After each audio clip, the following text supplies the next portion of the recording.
Hello again everybody, Darth Meerkat here, and today I'm going to be doing another drum product review. This time it is the Remo SilentStroke practice pad.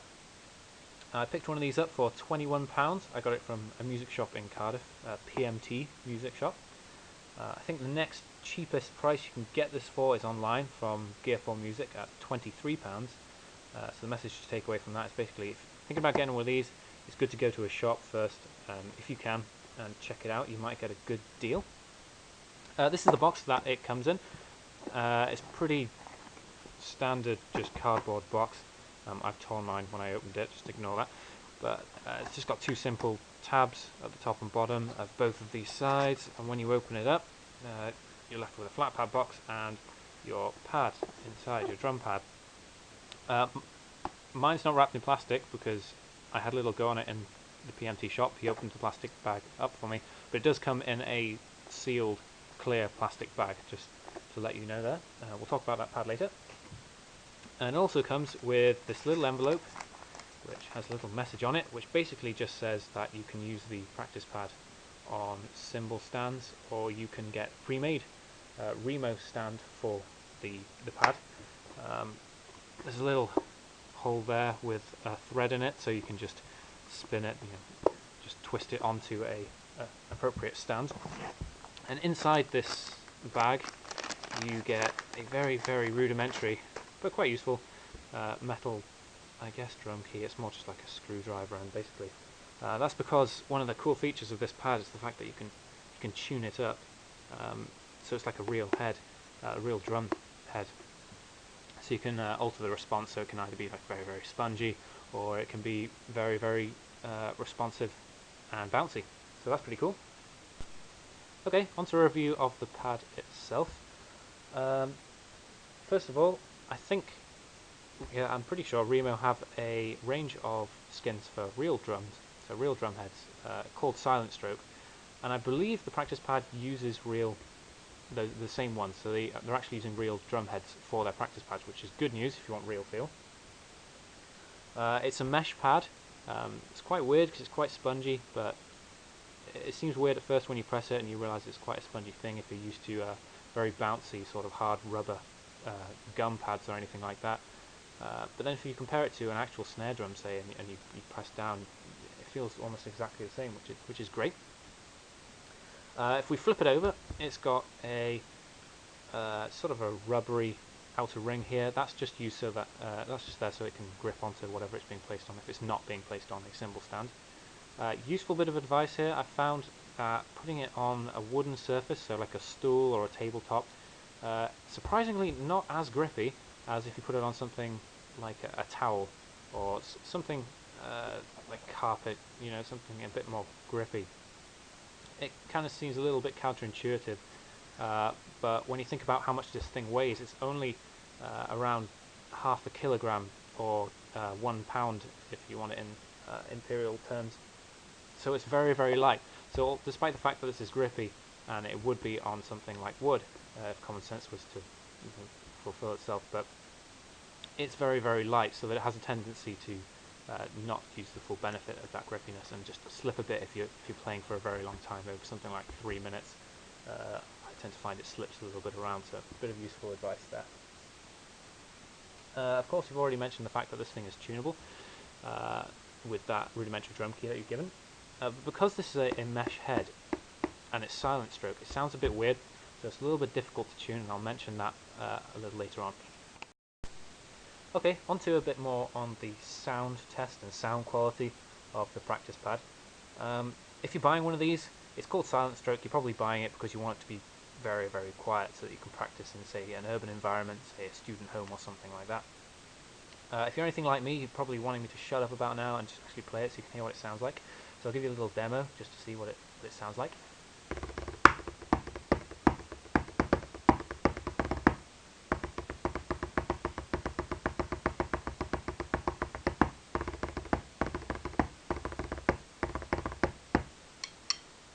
So it's very, very quiet. I'd say if you want to compare this to a real life situation, because not all of us have access to materials able to measure sort of the decibel scale of how loud this thing is, and I'd say if you got a normal, ordinary bed pillow and you hit it with the drumstick as hard as you possibly could, this practice pad will never ever be able to be as loud as that.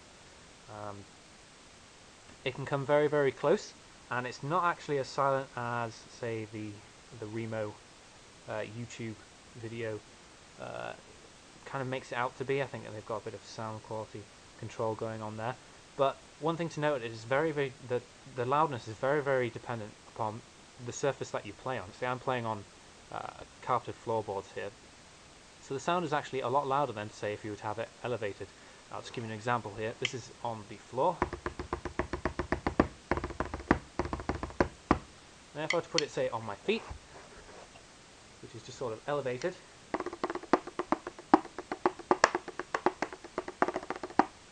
then it's much, much quieter.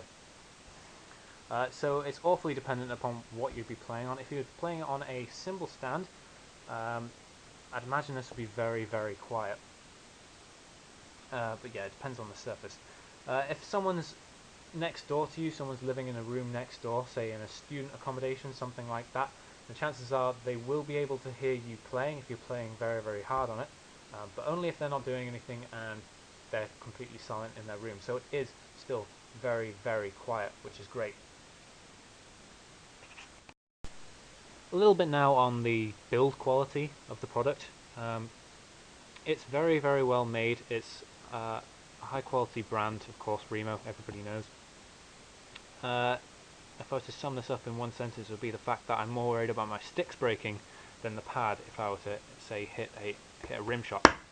I haven't made a single dent in this yet. I've made more dents in my sticks from doing those rim shots than I have made any dents into the plastic itself. So it's very, very good build quality. I'm going to sum up now with some positives and negatives. I'll start with the negatives because there are only a few of them. The first is the fact that because this is quite a spongy, sort of muffled sounding pad, surprisingly, it's actually very, very difficult to tune because it's very, very difficult to hear the particular pitch of the skin when you're trying to go around and tune it like you would with an ordinary drum kit. So that makes it a bit difficult, and you kind of have to rely a bit more on feeling the tension yourself, which isn't great. Another bad point is the fact that although they say this is compatible with cymbal stands, I have about 5 cymbal stands, 3 of which are top of the range new Pearl stands, and the other 2 are 1960s Premier drum kit cymbal stands. The 3 Pearl stands don't support the size of the thread hole, so they're completely useless even though they're fully adjustable and height wise. And the Premier cymbal stands that I have they are actually compatible with the thread hole size, but they are in no way adjustable in the same way that the Pearl cymbal stands are, so they're completely useless as well. So despite the fact that this is compatible with most cymbal stands, none that I already have, and I think that's a little bit of a disappointment. That might be partly my fault for having bought those cymbal stands, but you would have thought something that's compatible would be more compatible than it appears to be at first glance. Lastly, I've already mentioned the fact that it moves quite a bit if you put it on a smooth surface rather than a rough sort of carpety material surface, so I won't delve into that again. But let's go on to some of the positives, and the main positive is the fact that this thing is so quiet. It really is, and I was talking about it earlier, how it can be quite noisy depending on the surface that you play on, but even still, it's way quieter than anything I've had afforded the opportunity to play in my time using practice pads. Second of all, it's got true real feel from the fact that it's tunable. I use quite old skins generally. I like the sound of them. I think they're a bit softer. I don't like to have very, very tight skins on my snare drum. So being able to keep this quite spongy and malleable is great towards being able to practice away from the snare drum, as opposed to playing on something like an ultra bouncy gum pad, coming to my snare drum and not being able to play any rudiments because it's just nowhere near as bouncy. And last but not least, just the solid quality of this thing. It's never going to break. I can hit it as much as I want. I'm going to go through several pairs of sticks practicing on this pad, and I don't think I'll even make a dent in it. So if I were to rate this out of 10, I would definitely give it, I'd say a 9 out of 10. I think it's a great product. It's everything it's lived up to be, it's bigged up to be by Remo, and the shop's trying to sell them on. So yeah, if you fancy getting a practice pad and you don't want to annoy your neighbours, definitely get one of these. Look around, go to shop, go to PMT shops, and pick one up. Thanks for listening, everyone.